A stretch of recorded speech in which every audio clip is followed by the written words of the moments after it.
Regarding the continuing worsening of diplomatic relations between India and Canada, the next slice of news we have for you is a CNN News 18 mega exclusive got to you by our colleague Manoj Gupta. Manoj has got this information from top government sources. Let's share with you what it is.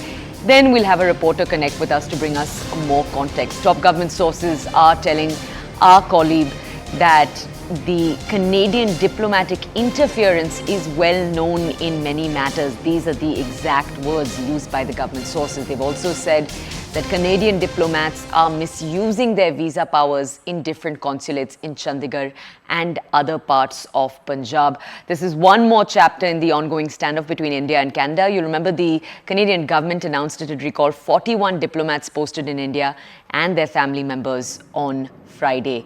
Now, top government sources telling my colleague Manoj Gupta this.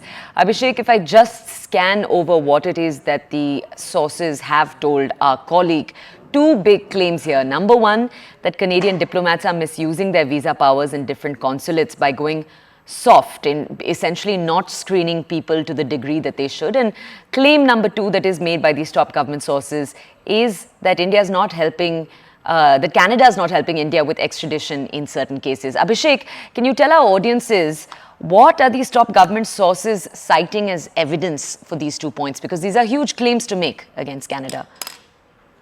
Number of evidences that the government agencies have been able to gather over the period of last few years, and this is what SLF Minister S. Shankar also hinted upon when he said that there are, in a way, they have been involved in several incidences where it was tantamount to interfering in India's internal affairs, and there are not much evidence in the public domain, but he's sure that they will be coming out soon and in a great gradual manner.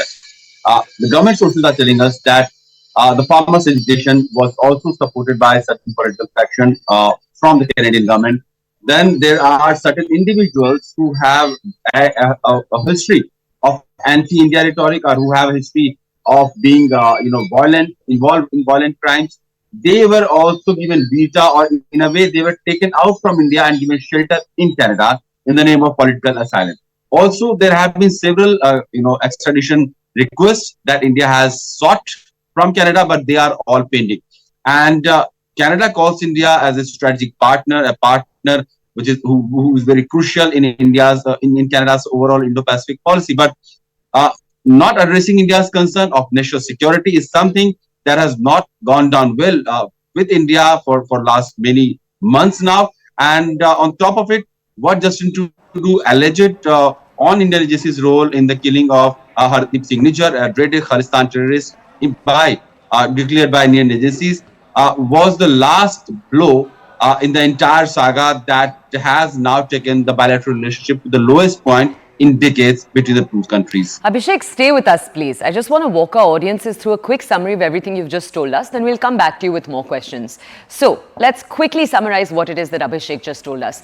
Allegation number one. These are all allegations, I'd like to remind you, that are coming in from top government sources to our colleague Manoj Gupta. Let's look at these allegations. Number one, that Canadian diplomats are quote-unquote misusing their visa powers. Number two, that these visa powers are being misused particularly in the Chandigarh consulate. So that's the consulate obviously located within Punjab. The essential argument is that these visas are being approved for multiple people on the ground in Punjab despite the criminal antecedents that a number of these people have.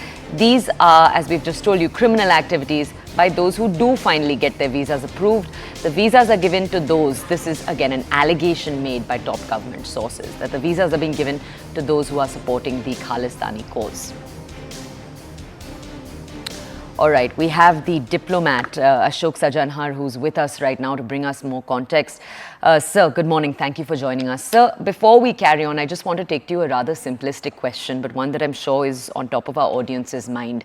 Our audiences will ask, why would Canada approve visas for anyone that will create a criminal problem on their own land? Why would they logically want that?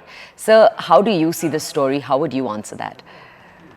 Basically, I think at the moment we see that the Canadian government led by Mr. Justin Trudeau, he's dependent for his survival for the last so many years on the support of Khalistani sympathizer, Khalistani activist party, that is the National Democratic Party. and he has 158 seats in the parliament. He needs 170. They are the ones who are able to provide him with that support.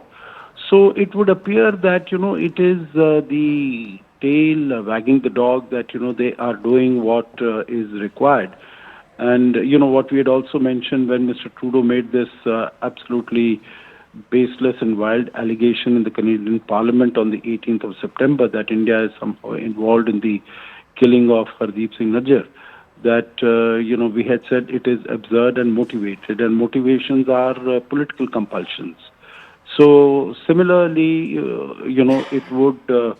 it is quite plausible that even the diplomats here would be indulging in some such activities, which would be meeting the needs, demands of this other smaller party.